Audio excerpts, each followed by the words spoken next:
show is brought to you by our friends at 98.7 FrankFM, online at frankfmradio.com, and on the always free to download FrankFM radio app. FrankFM plays the greatest music of all time and has the biggest playlist of songs on the radio in New Hampshire. Frank features all your favorite songs from Billy Joel, Elton John, Fleetwood Mac, and Huey Lewis and the News. Frank cranks Queen, Aerosmith, Hall & Oates, The Eagles, Pat Benatar, and the Rolling Stones too. 98.7 Frank FM prides itself on being the station that everyone can enjoy at home, in the car, and at work. 98.7 Frank FM is the soundtrack of the Seacoast and the soundtrack of Exeter football. And don't forget to go to frankfmradio.com for information about local events and sign up to win cool prizes. Alright, welcome to the CB Show. You are tuning into episode 3, week 3 of the NFL season. We're your hosts, Caleb and Brayden. And now for the Exeter Seahawks recap brought to you by Frank FM. This was the Junior Division JV team. They were facing Winnacunnet. We got to go watch their game, and here's how it went. So, what do you think the team did? An overall performance, like how do you think they did? I think they did a good job blocking and a good job gang tackling. Yeah, their defense was outstanding. I think their blocking was better than ours week 1. Shout out to, what's his name? Jay Sean. Yeah. The bus. Shout out to Jay Sean, other words, the bus. He was a beast out there. He would play on our team. Yeah. So good. He would be on the left side of the field, run a diagonal to the right, and then just take it to the end zone. I think he had like a 50-yard touchdown, the one that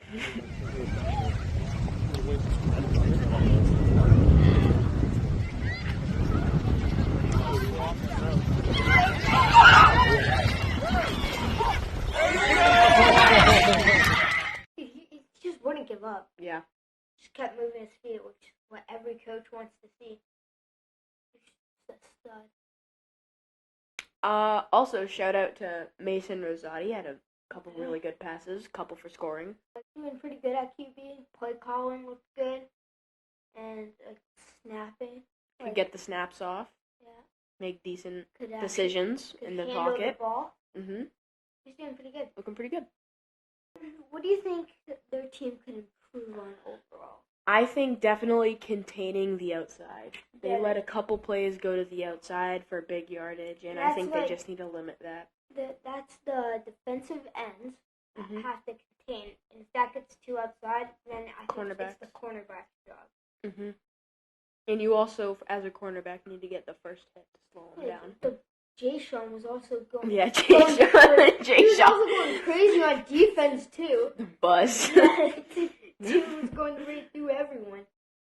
My favorite play of the game, has to be when the bus took the handoff, headed to the left side. Couple defenders there, so he cuts back, runs across the field, and scores a 50-yard touchdown. Yeah. Has to be my favorite play of the game. Kudos to Mason for actually being able to handle the snap and give a good handoff for him to actually be able to keep going upfield instead of having to wait and take the ball. And he wasn't just sitting there doing nothing after he made the handoff. He was out there blocking too. Yeah, he did pretty good on that play. Good overall play by the Seahawks. Yes, there was a turning point. There was a turning point in this game, I feel like, because it was a very low-scoring first half, maybe 6-0. I think it was 6-0. 6-0. And then they just turned it on in the second half. Final score, 19-0. I mean, it doesn't get much better than that. You get a shutout on Winnacunnet, your rival. Yeah. I mean, yeah. Turned it on in the second half. Everything was clicking for them. I think they did a really good job. Yeah, I think how does their varsity do? Because that's really what their record depends on. I think they would take it all the way to the championship if they didn't have to rely on them. Yeah. Good job, guys. Looking forward to future games. Keep it up. You guys are doing good. Can't wait to see you guys play another game. Fantasy football 411. Brayden, you got any fantasy tips for us? I got a couple. Setting your lineup and checking it for injury reports. It's always a big deal. It could cost you a game if one player's out, like a running back or a wide receiver. Always looking at the waiver wire, see if anyone's good up there. That's like a little sleeper. And just checking even your bench players when they put up points. Like, I had a running back who I thought was going to start over another running back, and I think it was Damian Pierce and Nico Collins. Like, I'll have one player who's starting over another player, but that starting player was on the bench, so you just got to watch out to see who you should put out your starters. And, yeah. Injury report. I got Aaron Rodgers out for season. He will be returning next year, Jets fan. He already announced it. Austin Eckler, he's out, right? Mm-hmm. And Aaron Jones were the people out. Also, J.K. Dobbins is on the IR, out for the season. Cooper Kupp, we know, is out for 4 weeks. Yep. I don't know about any questionables. I know Travis Kelce was questionable coming into this game. He ended up playing, though, so nothing really major going on there. Now we have fantasy point leaders in key positions. I think once Justin Jefferson starts getting some touchdowns instead of just insane amounts of receiving yards and receptions, I think he's going to be even more productive in your wide receiver 1 slot. And Devontae Smith had a good game. I think DeAndre Swift came into this game as the backup, but I think that he just proved his point why he should be starting over Kenneth Gainwell. He looks better. I don't understand why you wouldn't start him in the first place. It just doesn't make that much sense to me.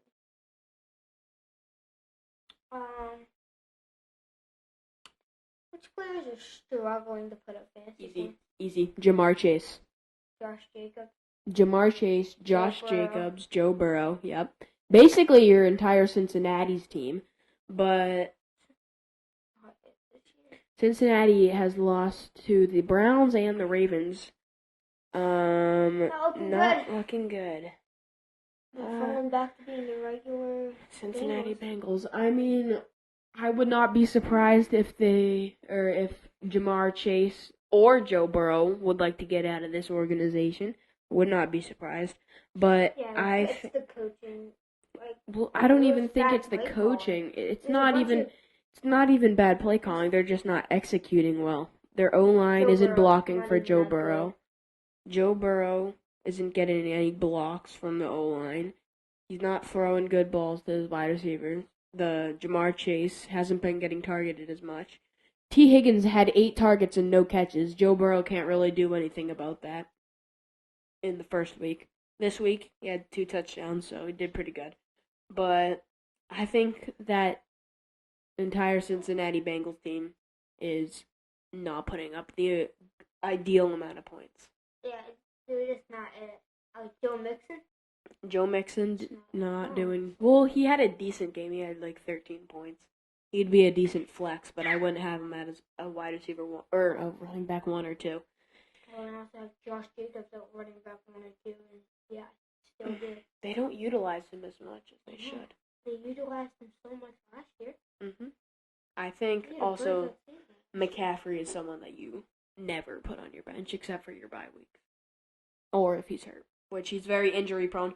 But if he stays healthy, I think McCaffrey has a breakout year and Niners go to the Super Bowl. Oh, yeah. Especially looking at their defense.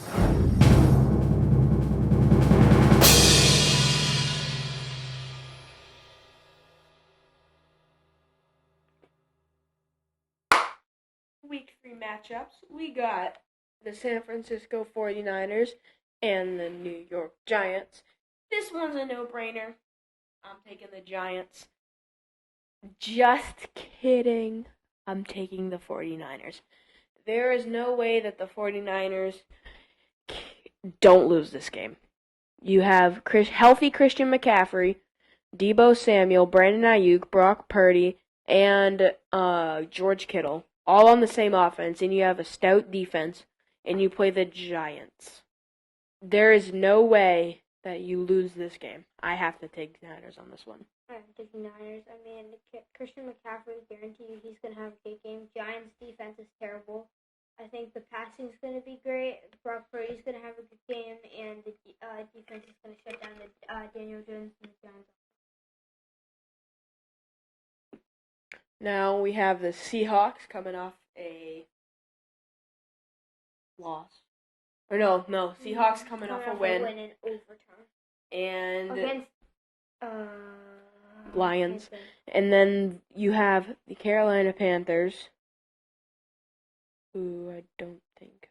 They have played yet. Yeah. So I'm gonna have to take the Seahawks on this one. Looked good. Getting Noah Fant involved as the tight end. I think he's gonna have a good year. I think they were spreading the ball around a lot. Seahawks just have to limit the holding. That call could have been very controversial. Yeah, I don't think the Panthers defense is going to be able to stop them. And I don't think the Panthers offense with rookie Bryce Young is going to be that effective. Considering it's his first or second week, I don't think that it's going to be the greatest game. But I'm going to have to take Seahawks on this one. Okay. I mean, yeah, because Panthers, Bryce Young, don't get me wrong, he's good. Not the best, though. Next up, we got the Steelers versus the Raiders. I think I'm going to have to take the Raiders on this one just because I think that they're just better. They played pretty good. On paper, they're just better. No, they lost like 38 to 10 or 38 to 17. Yeah. But to hit the Bills. But Josh Allen had a good game. He just needs to limit the interceptions. Need to get Diggs involved more. And the Raiders need to get Josh Jacobs involved more. It's pathetic that they don't, because he is a Pro Bowl running back, top 5 in the league, in my opinion, and they're not giving him many touches or opportunities to show what he can actually do. And they're not giving him any blocks. No. And all this talk in the offseason about Kenny Pickett being the quarterback that's going to take him to the Super Bowl, it's not going to happen. I'm sorry. It's not going to happen. I'm going to take Raiders in this one. I'm taking Raiders. Just guys, to let you know, Josh Jacobs, good running back. Doesn't always matter about fantasy points. Like, someone can have a bad game, 10 fantasy points if you guys think that's bad. But he can have a good game with, a rushing touchdown, a couple of touches. So it doesn't always matter on the fantasy points. Next matchup, Eagles-Bucks. No-brainer. Eagles on this one. I'm taking Eagles. Bucks, 2-0, good start, but it's coming to an end here. I don't think Baker Mayfield is going to be able to get a win against the Eagles. I don't either. Jalen Hurts, A.J. Brown, Devontae Smith, DeAndre Swift, all those good threats. I don't think they can pull it off. And their defense is good. It's not going to happen. No. Just Philly has too many threats, and there's not enough people on Tampa Bay that can stop them. So I have to take Eagles on this one. I'm going to take Eagles. Next matchup, we have the Bengals and the Rams. I'm going to take Bengals. I know that they're 0-2, but they are playing the Rams. And the Rams, since their Super Bowl run, have not been very good. And I think that the Bengals might have the opportunity to show that they can actually be a somewhat functioning football team. And I think they're going to come out with a win against LA. Yeah, I think Joe Burrow, after the talk that's going to be going around around social media, is going to see that. He's going to want to put up a good game. So I'm going to have to take the Bengals on this one. Next matchup, we got the Chiefs and the Bears. Taking Chiefs on this one. Bears, it's just Justin Fields throws too many interceptions and it ends up costing them. Otherwise, they might actually have a shot. Kansas City. DJ more and more. He had 2 receptions. For like 65 yards. For 65 yards. You don't give him the ball after, I think you gave him the ball like once or twice after that. Something like that. I don't know. It's annoying though. They just need to limit the interceptions. If Justin Fields doesn't throw as many picks as he did, he threw 2 picks, one for a pick 6. And I think if he doesn't, and he keeps the ball under control, and he uses his legs, throws decent passes downfield to DJ Moore, like you said, I think that they might have a shot. But if they don't do that, KC's going to win every single day. Oh, yeah. I mean... And KC doesn't even look that strong this year. Yeah, KC is not going to be the best team this year. Patrick Mahomes, happy birthday, but you were not looking good against the Jaguars that week. No. I mean, the fact that they almost won that is... They only needed a touchdown and a 2-point conversion. Almost got it. Next up, we have the Saints versus the Packers. I'm taking the Packers on this one. Jordan Love is looking really good. Just needs to get more accurate. Yeah. That last drive was abysmal. Is Aaron Rodgers going to be... Aaron Jones going to be back? I have no clue. Well, I think I'm taking the Packers anyway. The Saints, Derek Carr I might take the Saints. Derek Carr and Michael Thomas. I'm gonna take the Saints on this one. Saints, it's not a very good matchup in my opinion. I think that if Aaron Jones is in, I'm gonna take the Packers. But if he's not, I'm gonna take the Saints. Just because the Saints have a decent enough offense that the Packers defense, I don't think, is gonna be able to do much. Atlanta's offense is worse in my opinion. Besides Bijan Robinson Robinson. Otherwise, Saints offense is better, and Packers lost to Atlanta, so I have to take Saints, depending or not Aaron Jones playing.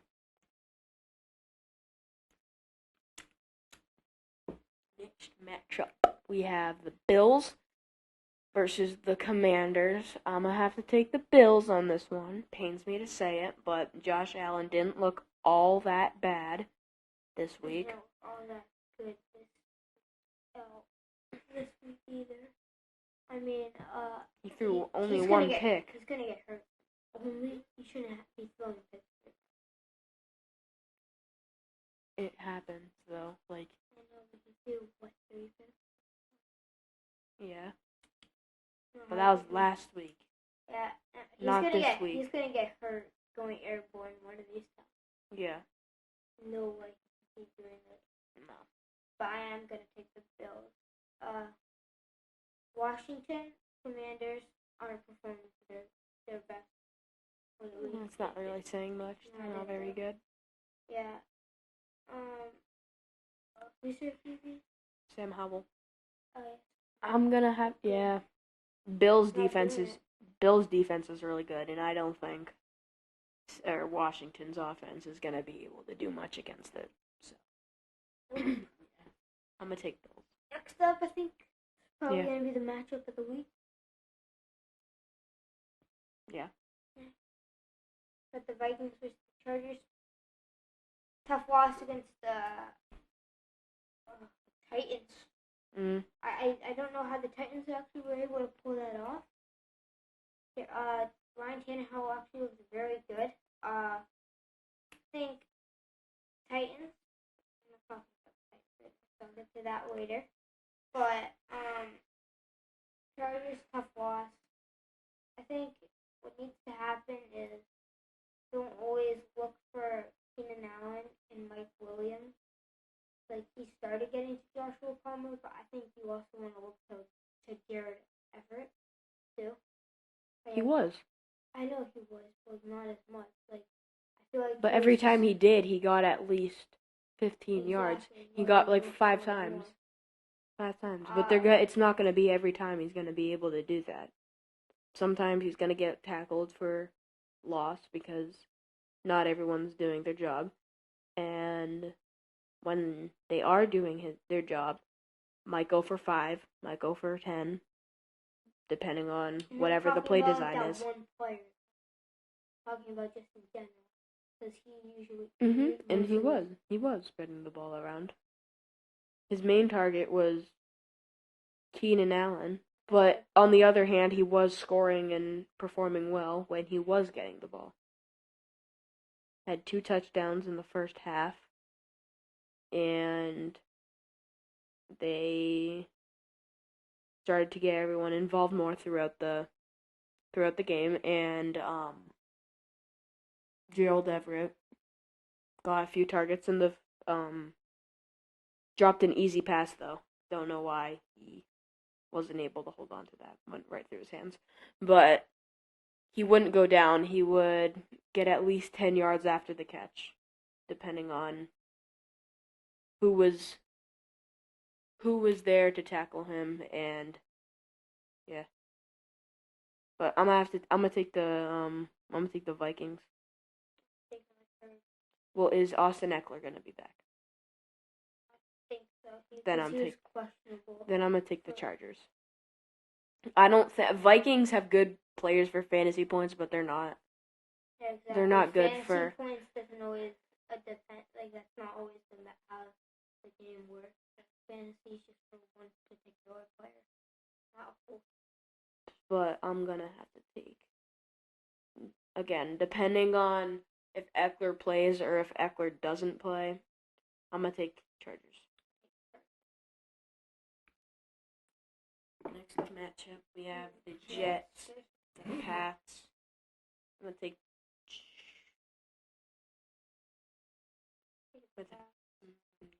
I would take the Jets if Aaron Rodgers was. Yeah, we just haven't seen the Pats. I haven't seen too many special things.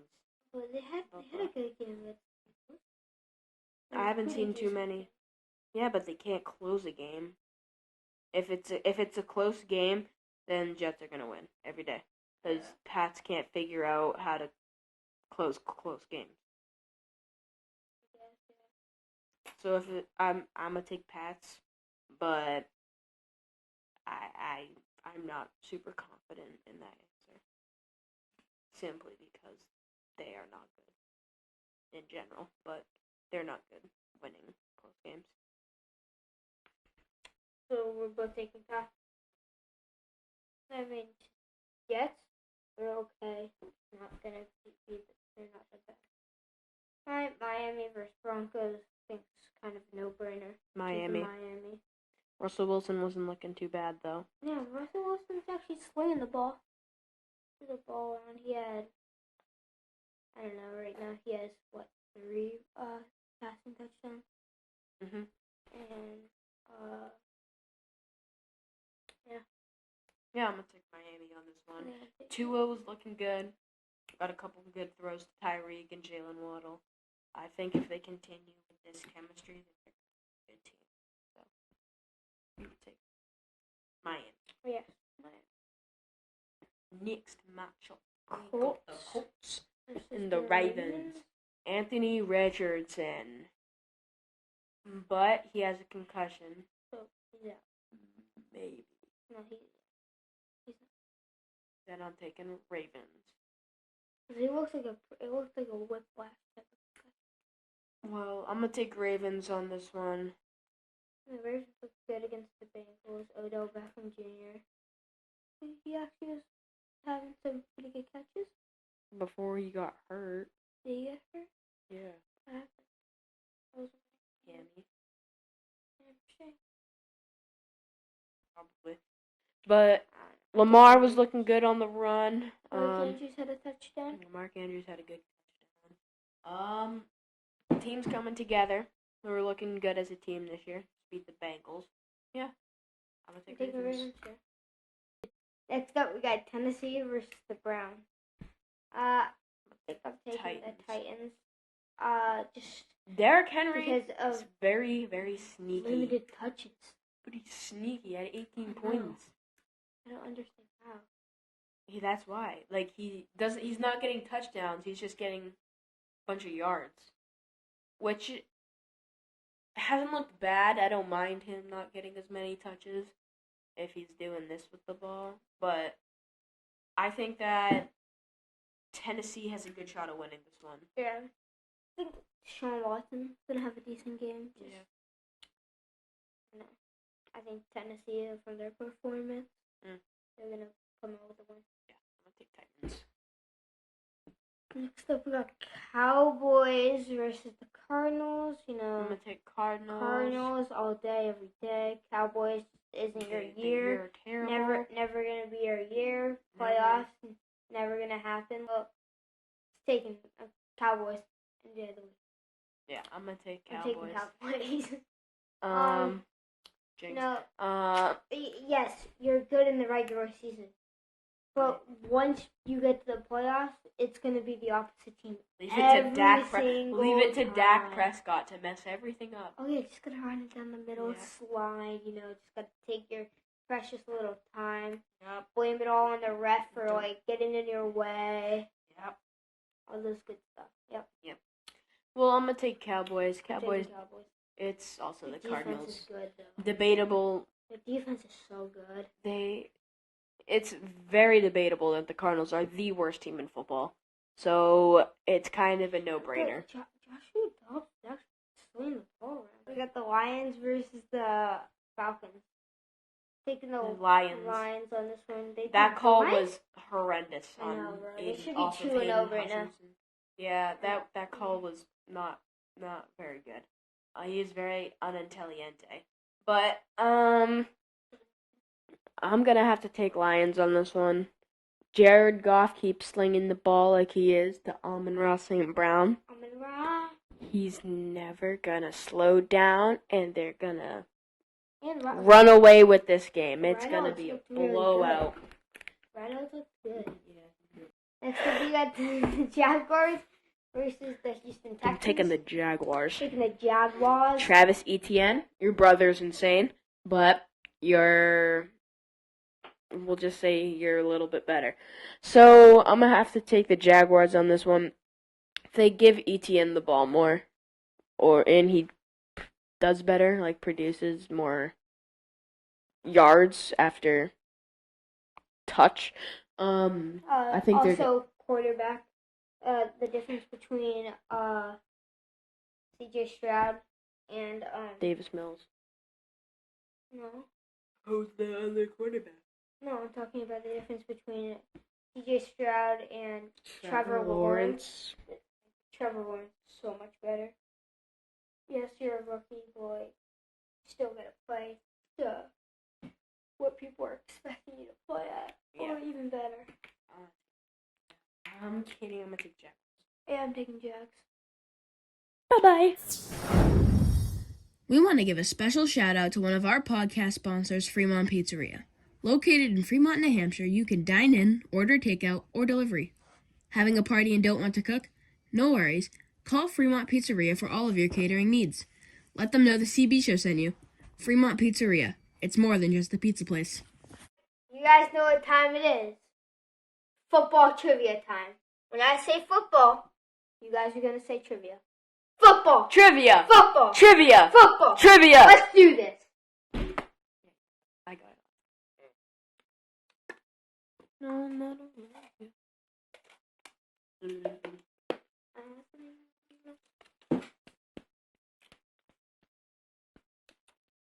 What college has produced the most NFL players in history? Alabama. Who? You can get one more guess. No. Who? Notre Dame. Alabama and Georgia are high producers too. That's definitely not true. Okay. Maybe in the 1800s.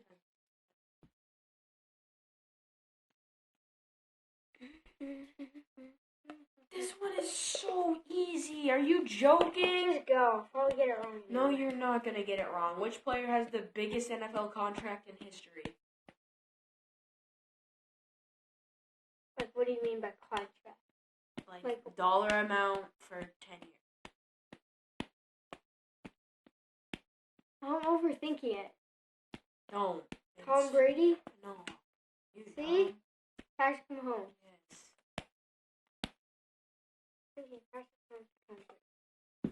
Tom Brady is also like farts dust, so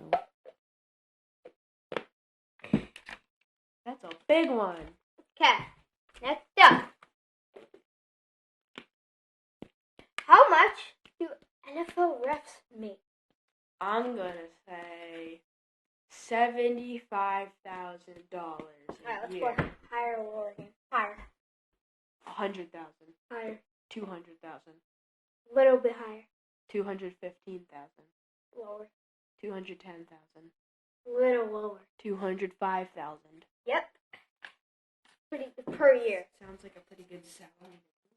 Yeah. Per year, that's like